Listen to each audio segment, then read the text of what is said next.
In today's presentation, I'm going to be sharing with you 5 reasons why we need emotional mastery to conquer parental alienation. The 5 things we're going to talk about are: first, we're going to learn how easily childhood trauma is created. Number 2, the 2 needs of every child, attachment and authenticity, and how they correlate to alienation. Number 3, how emotions work and are created and then relived, and the role they play in parental alienation. Number 4, the 4 pillars of emotional mastery and their importance in reconnecting with our alienated child. And finally, I will offer solutions for those of you who are seeking answers beyond this presentation. So let's get started with how trauma gets created and some basic understandings of all of these topics. And the first thing we have to recognize is most people think that all of our thoughts and actions start with a thought. And that's the first thing we have to get into reality about. Is modern neuroscience shows that's not true. We actually feel before we ever think or take an action. Every thought and every action starts with an emotion. That's why we need emotional mastery. If we want to conquer all of this stuff, we have to learn how our thoughts are being initiated by emotions themselves. The next thing is to recognize that for every adult and every child, your whole life is a painting of your emotional condition. All of your struggles, all of your victories, every aspect of your adult life, the career you choose, the relationship you have, how you parent, every aspect of it is a window into the emotional pain that we've all experienced and we haven't healed. And so whatever is going on in our life, and specifically because of this topic, parental alienation, the difficulties that both ourselves as parents and our child are experiencing are all due to emotional dysregulation, emotional trauma that we've all suffered and haven't worked through yet. The next thing to recognize is that our children become the emotional condition of us as a parent. And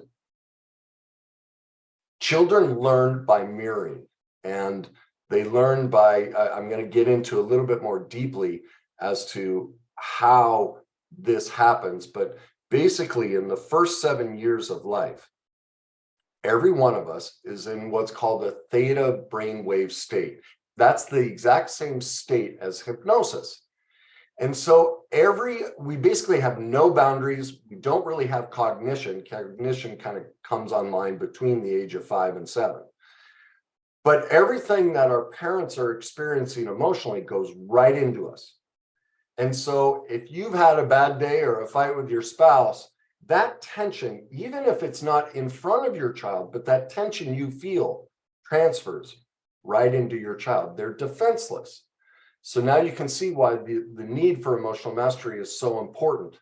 And so most people, in my experience, at least over 80% of people are like, wait a minute, I didn't know, my childhood was great. I mean, there are little things here and there, but yeah, I didn't go through any trauma in childhood. Well, that's because most of it, we weren't even cognitively or consciously aware of the perfect imperfections of every human being and every parent, and the emotional struggles that we all go through that were dumped into us before we were ever consciously aware of them.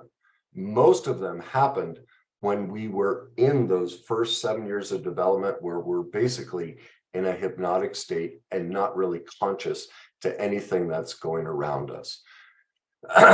So ultimately, your child's alienation is also a product of the unhealed pain they've experienced and their own lack of emotional mastery. So I know this is very difficult to hear and understand, and in many ways it feels like I'm blaming parents. That's not what I'm doing here. what I'm doing is bringing in truth to the limitations that we have as humans. For those that are spiritually inclined, we all, the premise of God and everything is that we are human, we are fallible, we are imperfect. But it is fascinating how we all put up walls around certain areas and don't allow ourselves to be imperfect in certain aspects. And we minimize the impact of our limitations as a human because we'll somehow blame ourselves. We're going to learn how culture and society create some of that and why that's a barrier to our ability to parent effectively, our ability to deal with an alienated child, and the role it plays in creating the alienation. And just for a frame of reference, we now know through MRI studies that if a mother feels stress, which tell me if there's ever been any mother who hasn't felt stress during pregnancy. I mean, just the act of being pregnant is, I don't know, I'm not a woman, but I have been, I watched my ex-wife go through pregnancy and the stress is immense. That stress alone creates actual DNA and genetic changes in the child. We can now see that through MRI studies. Now, I want to make it clear, I'm not blaming moms here, because stress can come from an inattentive husband, a husband who works too much, or being a single mother. This is not about mom is to blame for that stress. What this speaks to is our culture's lack of emotional development and the lack of skills and tools we all have because our society refuses to recognize emotions. Think of the messaging we've all received about emotions, that it makes you weak, bad, incapable. You obviously can't control yourself. We send the message to men to be stoic. And, if you're in the boardroom, I never let my feelings get in the way. Well, all of those messages and definitions and pressures we put on both men and women are from a lack of information and knowledge that you can never divorce any thought or action from emotion. It's just a lack of understanding and knowing that everything we do is emotion based. And that's why it's critical that for every parent, regardless if there's alienation or not, but every parent and every individual to gain emotional mastery, because your life is literally a reflection of your emotional condition. So the more chaotic or stressful or tragic or whatever may be in it, all of those tragedies are a window into pain that hasn't been dealt with and hasn't been, it doesn't have the emotional mastery process to work through so that you can respond differently. And that's, some of the stuff we're going to cover. I'm going to give you some of the basics to, one, get into the reality of that, of a whole new understanding of, wow, no one's ever talked about this. I mean, maybe you've heard, if you're a junkie like me and like to research it, maybe that's familiar to you. But for the vast majority of the population, they're completely unaware of how incredibly important your emotional condition is to every aspect of your life. And so this will all be new information. Now, one thing to do as you're listening to all of this is pay attention to your emotional reaction.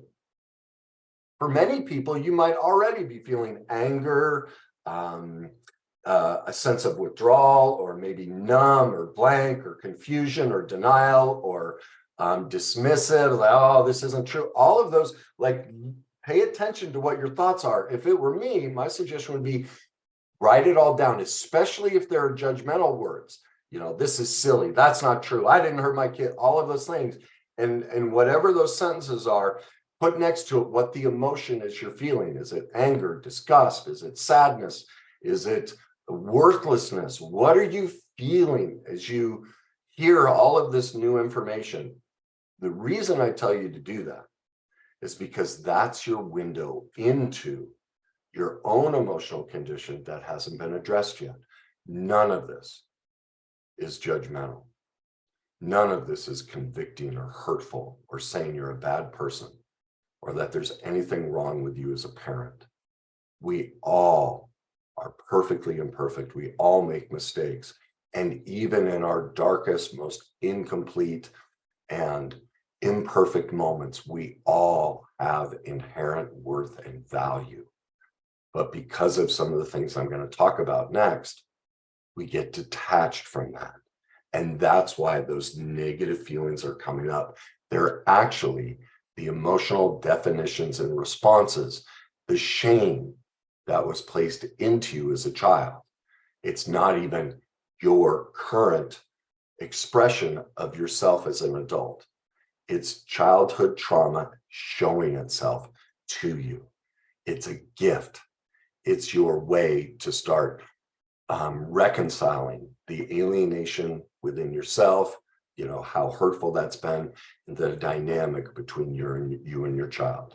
So my suggestion to you is to keep track of what are you feeling, then ask yourself, where in my body do I feel it? All right. Now, you can, for most people, they don't know what they're feeling. In fact, 70% of the whole population on this planet doesn't even feel. They're that detached because of the next thing I'm going to talk about, the attachment authenticity bind that we all experience in childhood. And so what you can do is on my website, if you go to the resources tab, and scroll down about halfway, I have a free feelings wheel. If you don't want to go to my website, that's fine. Just type into Google feelings wheel, print one off and keep it with you.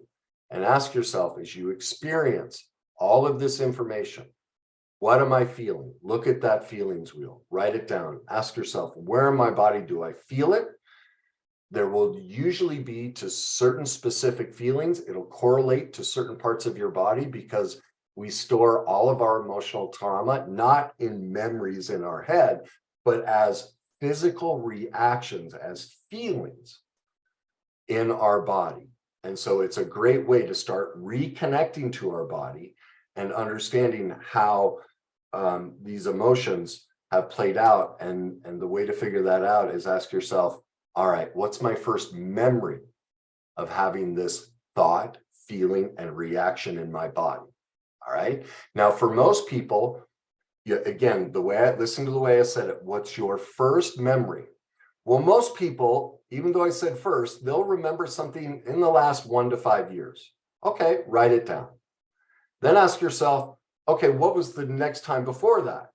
Write it down. Keep tracing it back. Eventually, you're going to arrive at the first time you felt it was somewhere between usually 3 and about 12 years old. Now, for many people, they won't remember a specific event with their parents or something like that, but they will have a general sense of, God, I was about 4 years old or 8 years old, something like that.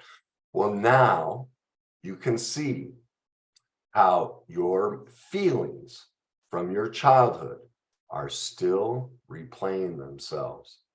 No matter if you're 40, 60, 80 years old, you're reliving the unhealed pain from the past. And that's why you're having the reaction. I'll get into that more when I talk about how emotions work. So let's move in to the next part of this, where I'm going to give you a couple of stories of how this showed up in my life. The first one was very simply, most people wouldn't consider this as trauma, but my dad was an engineer. And I can remember, I still have this memory of hiding behind the wall, looking at my dad sitting in his big leather chair, watching TV after a day of work. And I knew what was coming. I needed help with math homework, and my dad's an engineer. But I was so afraid because I knew what would happen every time I asked him. But I needed the answers. I didn't want to fail in school. So sheepishly, I would come out. And I'd finally just go, Dad, I need your help with this. And almost invariably, okay, what now? And then he'd look at it and he'd say, well, Kenny, don't you see? All you have to do is this. The answer is right there. Now, my dad's exasperation, while very condescending and demeaning, was that his intent? No. My parents were 16 and 18 when they were married, 21 and 23 with 4 kids. So my dad would have been in his late 20s, early 30s, he came from a childhood where he was beat to death, even if he just didn't finish what was on his plate. Now, he never hit us, but society never taught him, look, we all need to go heal this stuff. Society never taught him how to regulate his emotions and gain emotional mastery. My dad was just doing the best he could. He was human. He was limited. But because we don't teach this, because we're not in truth about how this works, I have spent my life feeling stupid. It is a message that I have always struggled with, because that was the indirect, my dad never said that. He never called me that.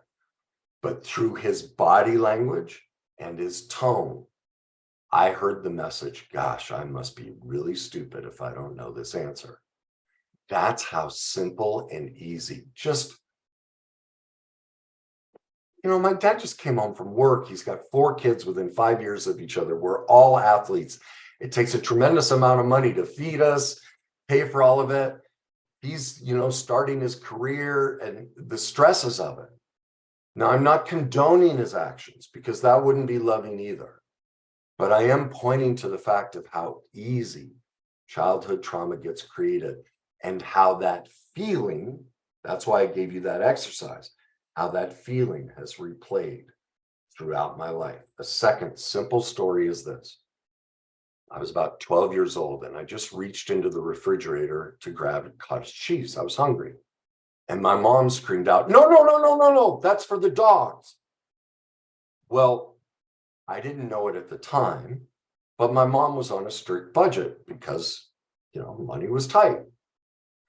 Again, 4 kids that are all athletes. My mom had several fears. One was, if all the food's gone, I can't feed you kids. I only have X amount of dollars to get through the month. And if the food's gone, what am I going to do then?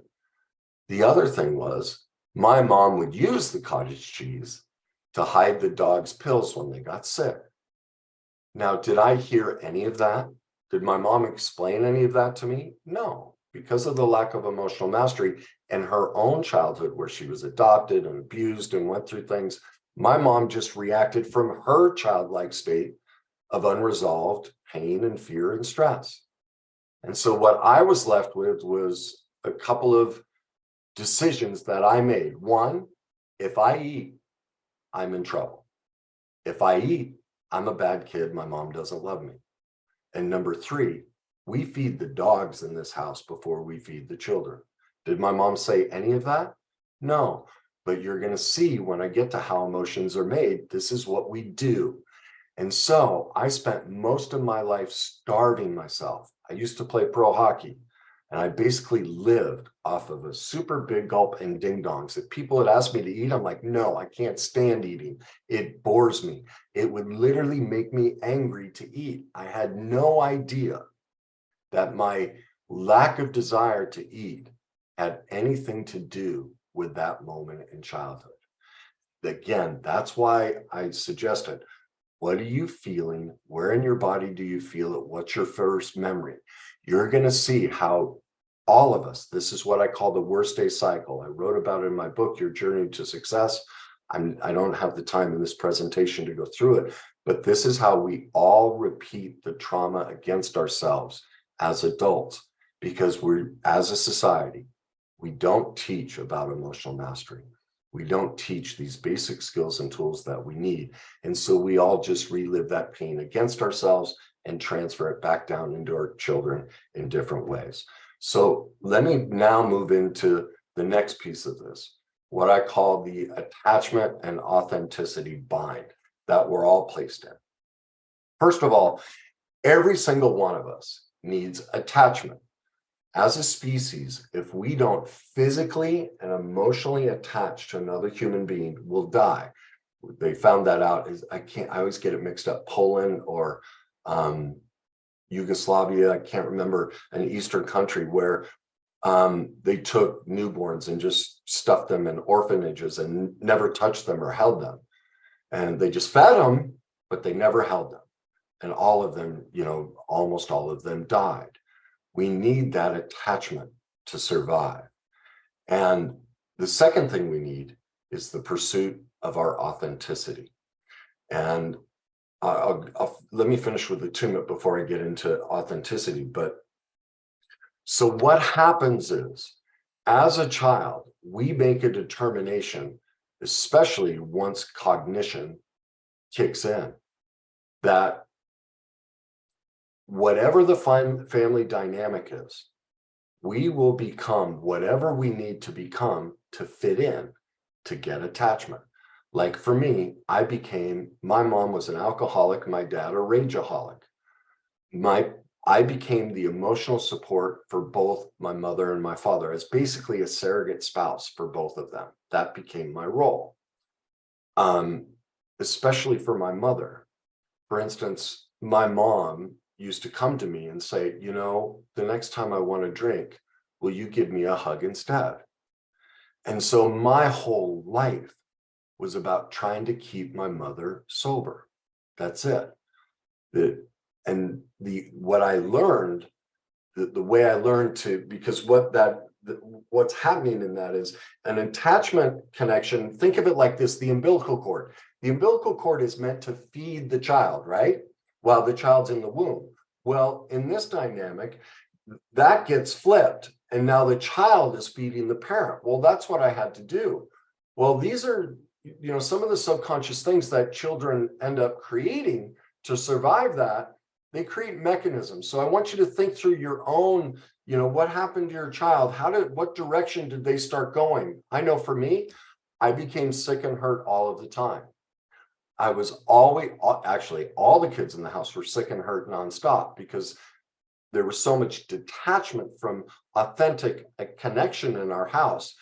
The greatest way to get attachment from anyone, regardless of what age, is to get sick or hurt, because all of a sudden we're incapacitated. So now the focus has to be on us. They have to take care of us, right? So it's a forced attachment mechanism. Now, before I became an expert in all of this and started working on healing all of this, I had a really intuitive breakthrough and understanding of how this all worked. I was, all throughout high school, I had back problems. I was in and out of the hospital. And when it would flare up, I couldn't walk. Well, it flared up again, and I was in the garage. I just collapsed in our garage. And I was screaming out to my mother because my crutches, which I needed to be able to move, were up in the rafters. And I'm screaming for her help, and she wouldn't come. And there was a reason why. I finally screamed out. Sorry, I just went blank. I kind of relived the moment. I'm like, what? It just, like, this is how trauma happens. Sometimes you can be talking about it, and still, even as an adult, it can resurface. And I think part of why I blanked is I swore as a kid. I'll try and say this without swearing, but what I screamed out to my mom was, "You selfish son of a, when will you stay sober long enough to take care of me?" In that moment, I got chills. I still get chills, because I realized, oh my God, I have been making myself sick and hurt all these years to try and get my mom to stop drinking. This day was the one and only time she was drunk and couldn't take care of me. That was my first insight, before I knew any of this, of the power of emotions and how we create these tragedies to try and get the attachment that we didn't get.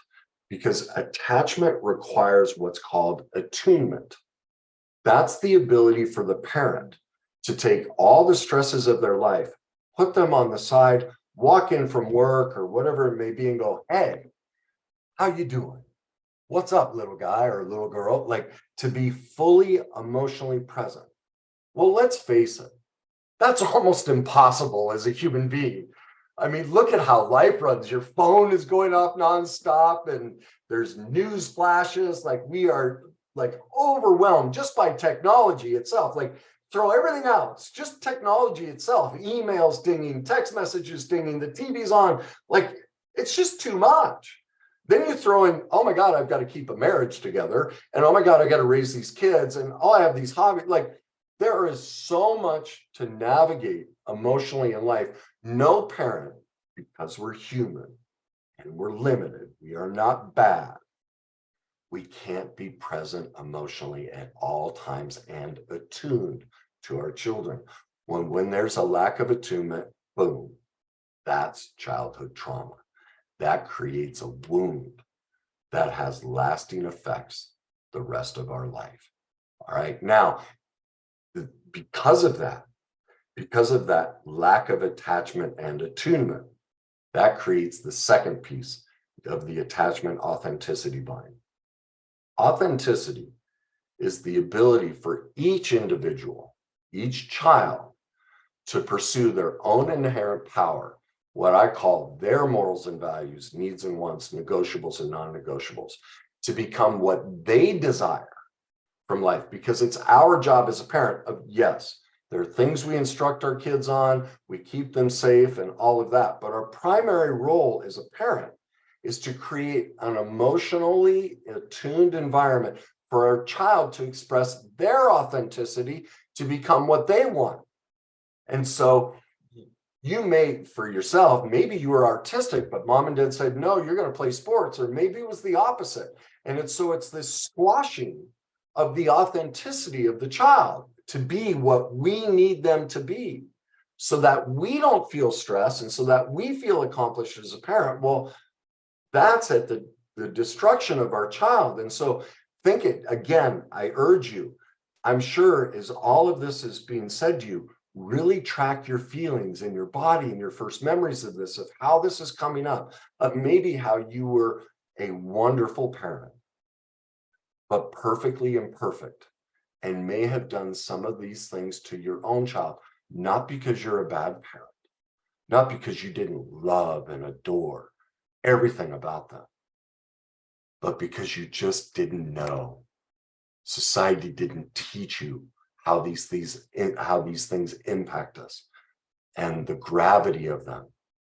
And so please, if any shame or any hurt or sadness is coming up, recognize those. I'm going to get to the next piece where to help you recognize this, that those feelings are not yours. You are not a bad person.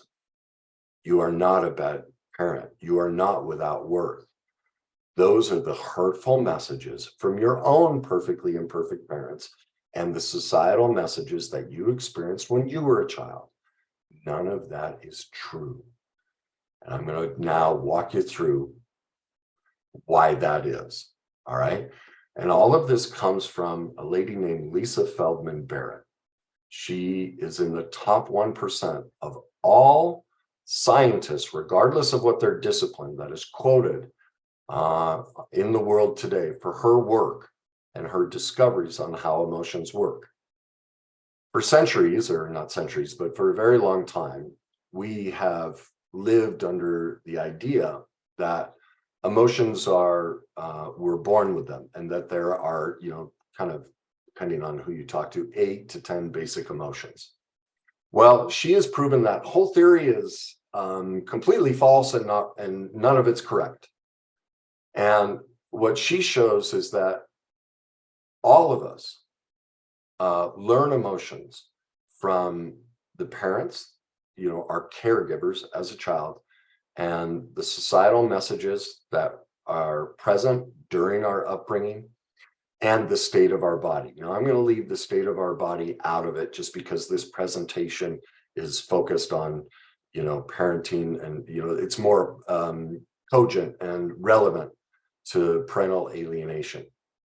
So remember I said earlier, our kids become the emotional condition of our parents. And so emotions, every single emotion has some basic tenets to it. There is the first thing that happens when we're a child, we create a summary, a category, and a definition. So remember how I talked about my mom with cottage cheese? The summary that I created and was, okay, if I eat, I'm bad. If I eat, mom doesn't love me and I get in trouble. And if I eat, or dogs are more important, get fed before the kids do. All right. So that's the summary I created. Now, the categories I put that in were I'm worthless, I'm less than. And so the definition became, okay, if that's what the messages are here, then my definition for food is it's bad. I won't eat. All right.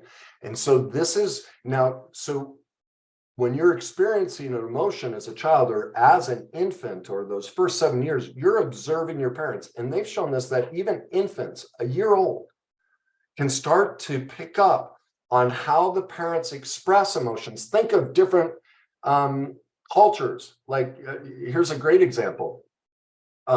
If you live in the Far East and you don't sit like this when you eat and slurp your food, you're being incredibly disgraceful and rude to the people who've had you over. I know in my house, that was completely the opposite. I was raised with very old world traditional manners. Only one utensil in your hand at all times, unless you're cutting something. Once you're finished with it, the other hand goes in your lap. You always chew with your mouth closed. You never speak with your mouth full. Very strict rules around all of that.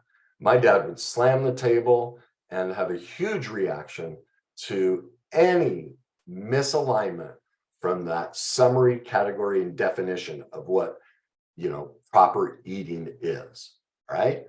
So when we as parents, we learn these same things, and then, a lot of times we might decide to be the black sheep. A lot of times people will go, well, I didn't do anything my parents did. And what that means is they're still being affected and traumatized by their parent because they still went in the opposite direction. Remember what authenticity is: the pursuit of their own morals, values, needs, wants, negotiables, and non-negotiables. Just doing the opposite is a revolt. It's not authentic. It's still in response to what they experienced. All right. And so the black sheep is the polar opposite of what, like I was, the pleaser. But there's no difference between the two. They're still in that adapted, wounded child place because of the attachment authenticity bind that they experienced in childhood. So how does culture affect us? Well, if you're in my age group, I was having a discussion with someone about this yesterday. Tattoos and the way kids wear their hats and the way they dress. Well, in my age group, if you got a tattoo as a kid, oh my God, you were banished from society. Like, that was pure sin. If you did the flat, there was that old TV show with Will Smith and the kid named Urkel. I can't remember the name of the show, but he was the so-called nerd. And so the way the kids dress now, that's how I hate to put judgments, but this is how we create emotions.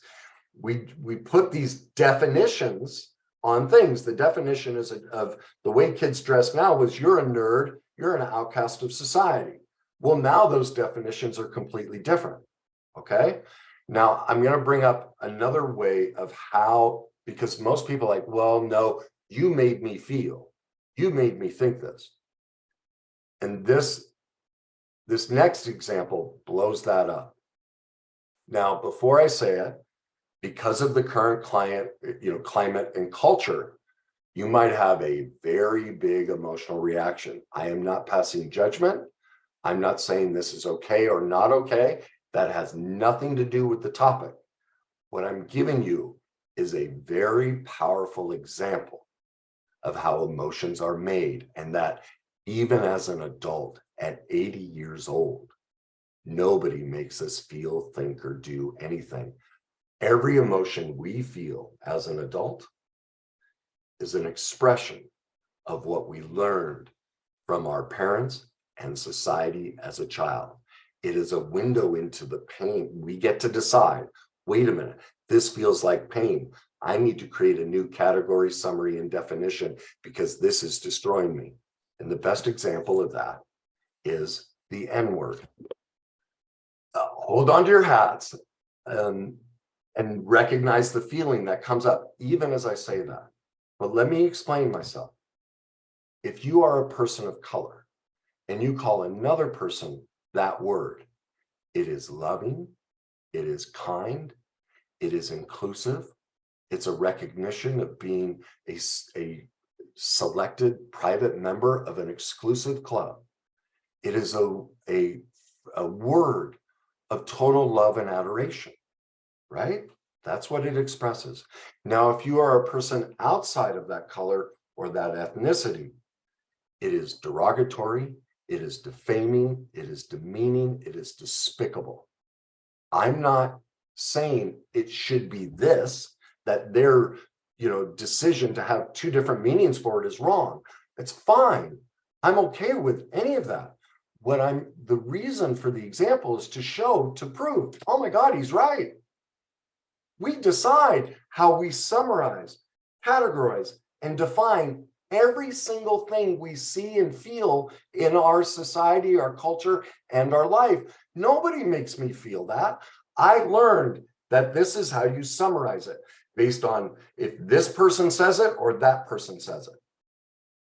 That's what creates all of this turmoil. And this is the overwhelming need for emotional mastery, for people to understand, wait a minute, my child's reaction to me and their desire to no longer be with me, in part, is from summaries, categories, and definitions I imparted to them, but some I had absolutely no influence over. It was this cultural messaging at the time.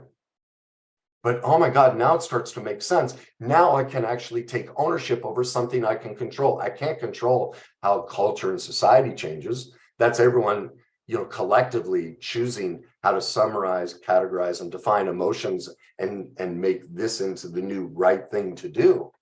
I can't control that, but I can control me. Oh my gosh, this is a window into what do I feel? Where in my body do I feel it? And where's my first memory? And how did I then express that to my child and give them these definitions that now they think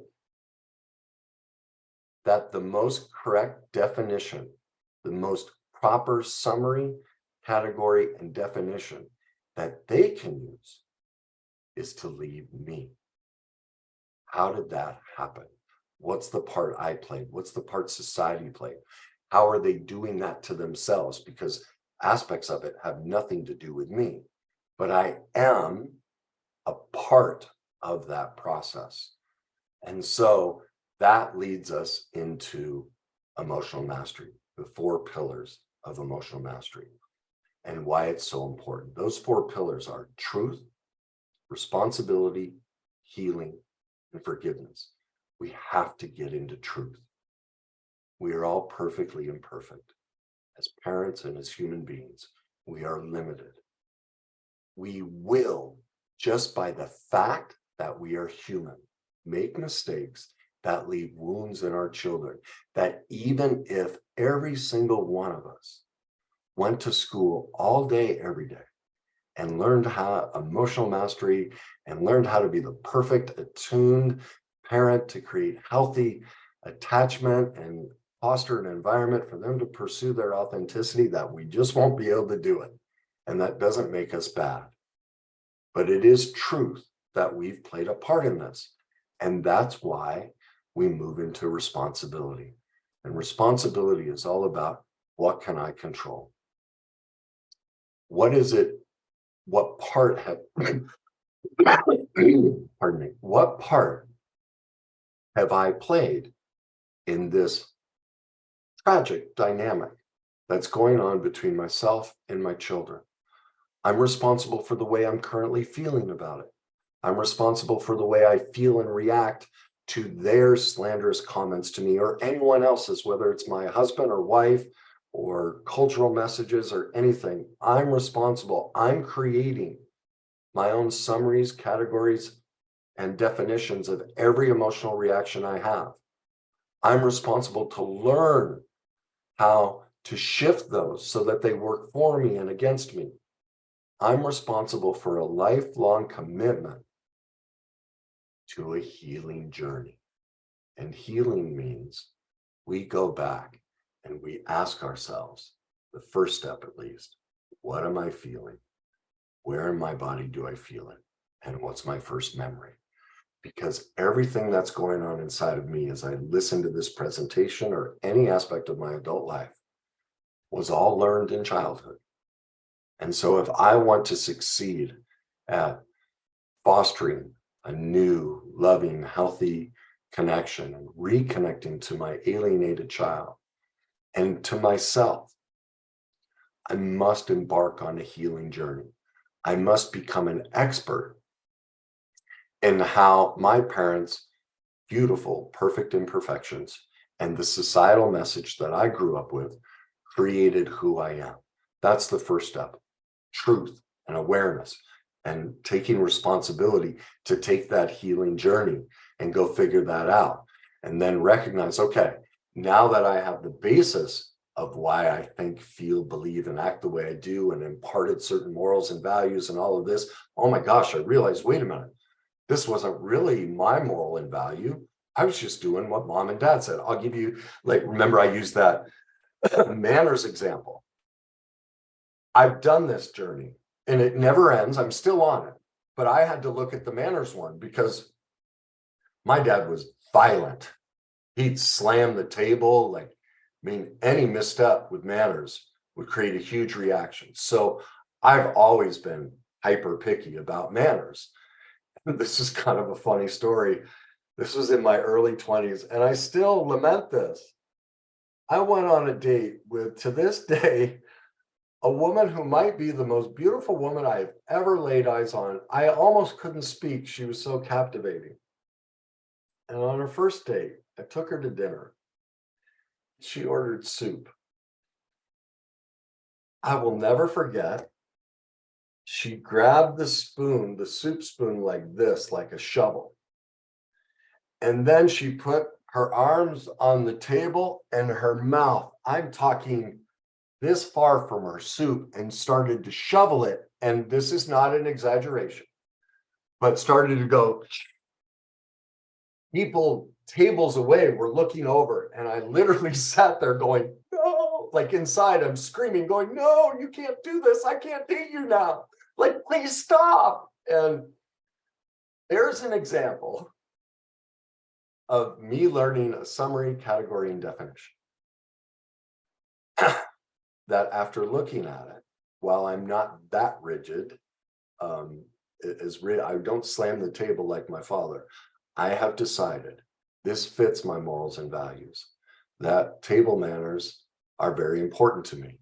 Now, that doesn't make it right. It's learned, but I've made the choice to do that. And that's part of the healing journey, is to recognize, wait a minute, how did we impart lessons to our children? Were they truly ours?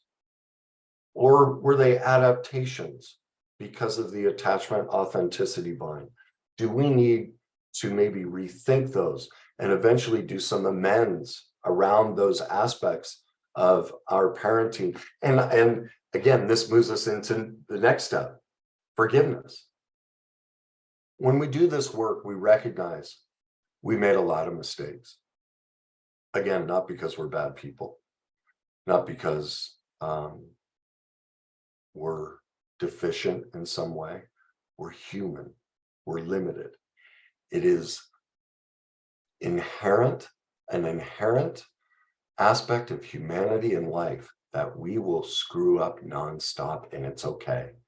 And whether we are perfect or we mess up, regardless of which, we always have inherent worth. We are always of value.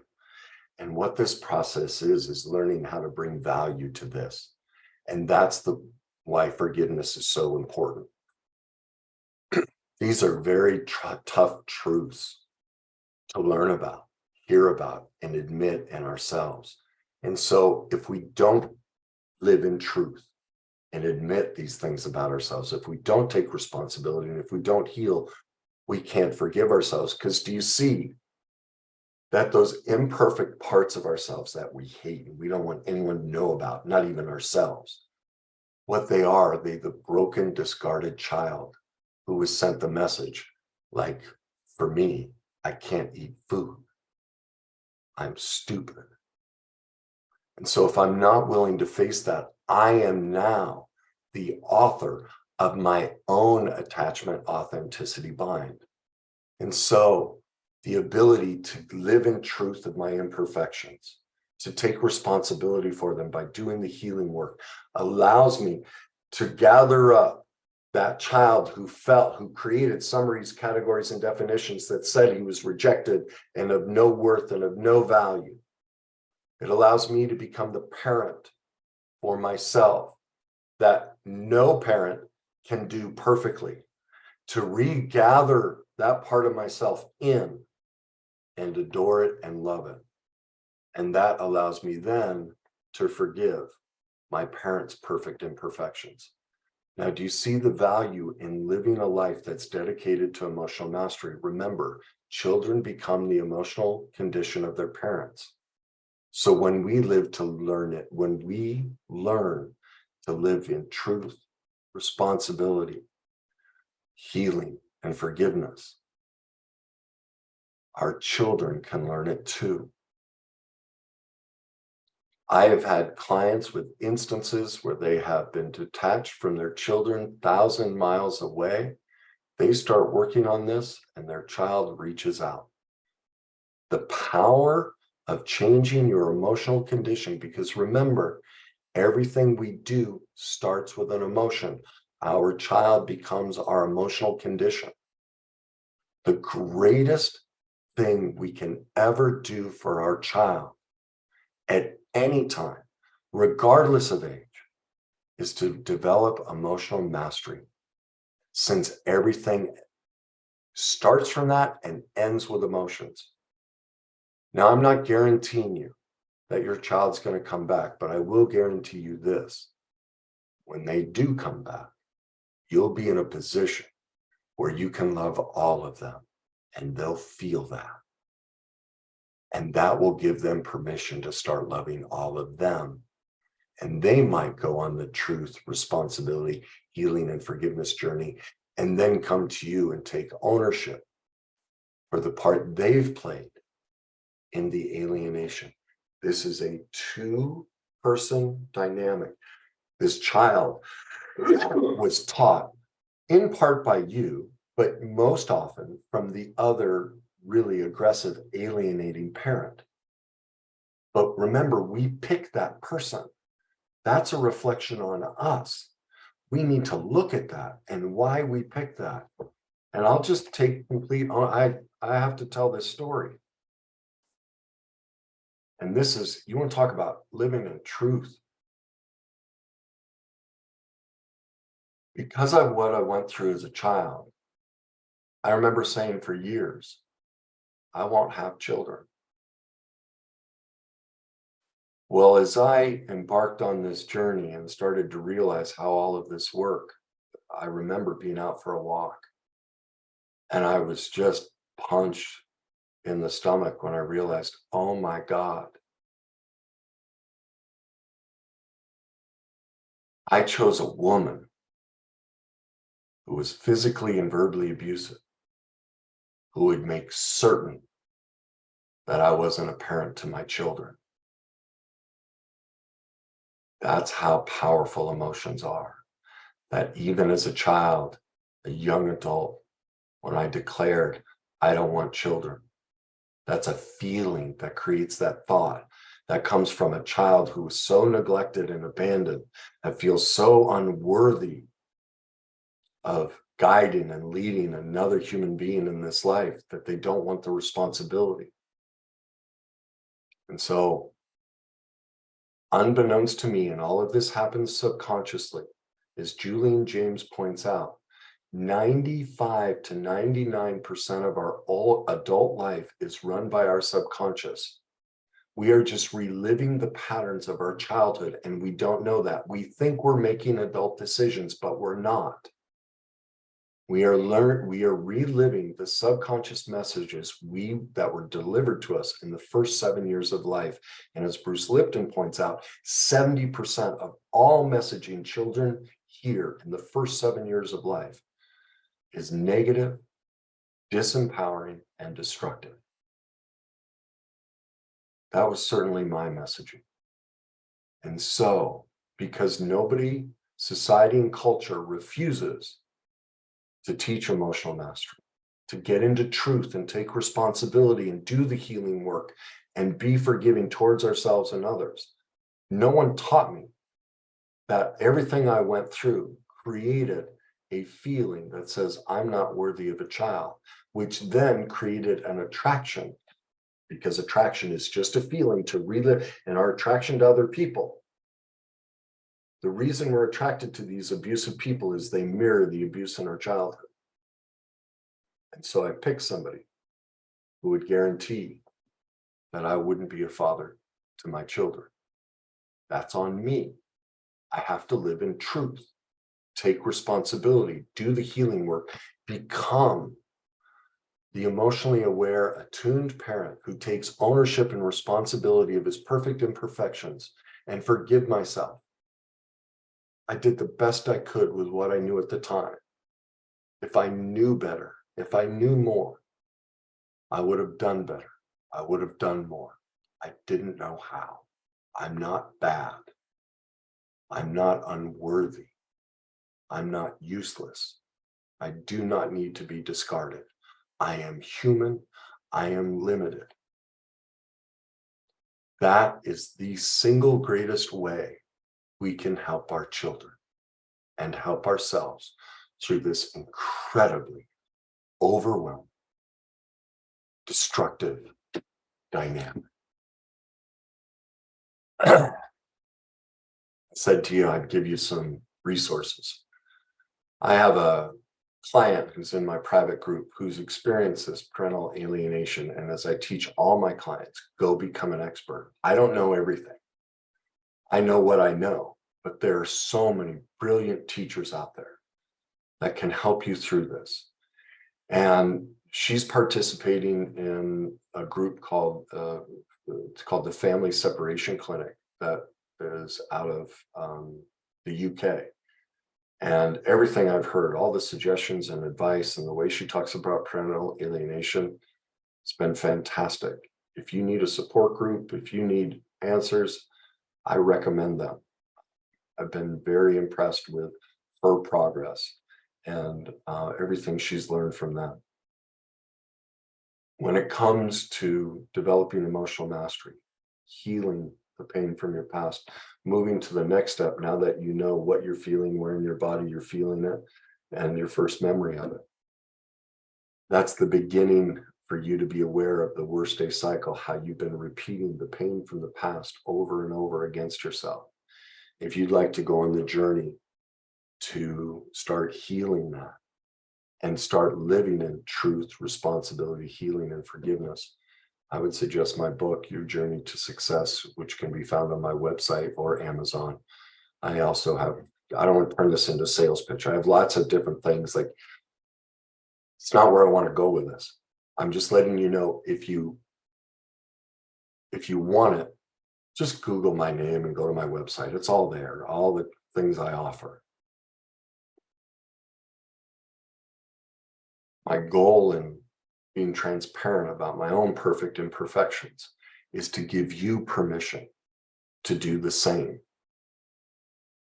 to forgive yourself, forgive your parents, forgive your child, to fight the societal epidemic of denial and self-deception that robs us from living in truth, taking responsibility, and doing the healing work so we can forgive ourselves. And we can love ourselves. And we can live in a place that, regardless of what our child chooses, I still am not in contact with my kids, but I know this: I'm a damn good dad. I've done the work, and I continue to do the work. And that's my commitment. Whether I never see my kids ever again, I will not stop doing the work. I will not stop pursuing truth of where I've been imperfect. Take responsibility for it by putting a plan in place to do the healing work. Forgive myself because I'm human and limited. and have nothing but grace and forgiveness that they're just doing the best they can from the summaries, categories, and definitions that both their mother and myself placed in them. And so I support them. They are living to their best ability right now.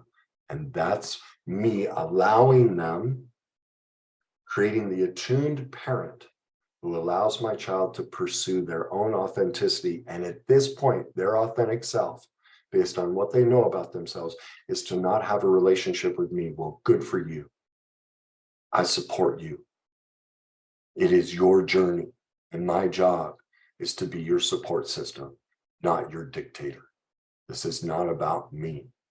This is about you and you living in what works best for you. I felt like for a second there, I was just talking to my kids as though they were here. Sorry, I just kind of got into that. So at any rate, I hope this helps you. And I hope if anything hurtful came up or if you felt judged in any way, it's because I'm human. I may have said things in a way that was hurtful. It's not my intent. And if it felt hurtful, again, remember, that's not because I hurt you. That's a window into how you were hurt as a child. Use that to learn about it, to live in truth, responsibility, healing, and forgiveness. And at least in my life experience, that's the best way to conquer parental alienation, is by developing emotional mastery. I hope that helps you.